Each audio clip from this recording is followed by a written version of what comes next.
দুর্নীতির দায়ে হিঙ্গলগঞ্জের ব্লক সভাপতি গ্রেপ্তারিতে হিঙ্গলগঞ্জের একাধিক জায়গায় লাড্ডু বিতরণ।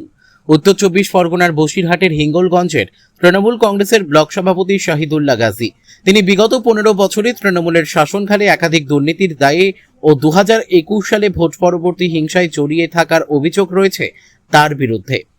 পালাবদলের পর তিনি গা ঢাকা দিয়েছিলেন। গতকাল হিঙ্গলগঞ্জ বিডিও অফিসে তিনি আসেন। খবর পেয়ে বিজেপি কর্মী সমর্থকরা স্থানীয় মানুষ অফিসে এসে তাকে গ্রেপ্তারের দাবিতে বিক্ষোভ দেখান। দীর্ঘক্ষণ তিনি বিডিও অফিসে লুকিয়ে থাকেন। তারপর হিঙ্গলগঞ্জ পুলিশ তাকে উদ্ধার করে নিয়ে আসার সময় তিনি জনরোষের মধ্যে পড়েন এবং তাকে লক্ষ্য করে ডিম ছোড়া হয়।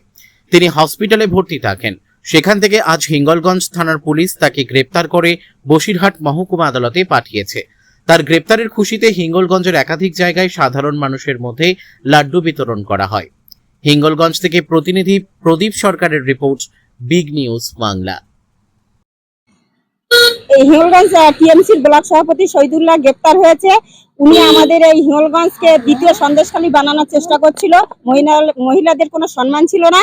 আজ উনি গ্রেপ্তার হয় জন্য আমরা লাড্ডু খাওয়াচ্ছি এবং সবাইকে দিচ্ছি, খাচ্ছি।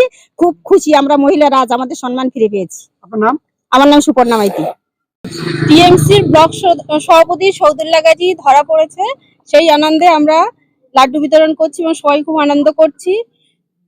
আপনার নাম? আমার নাম রূপালী পাল।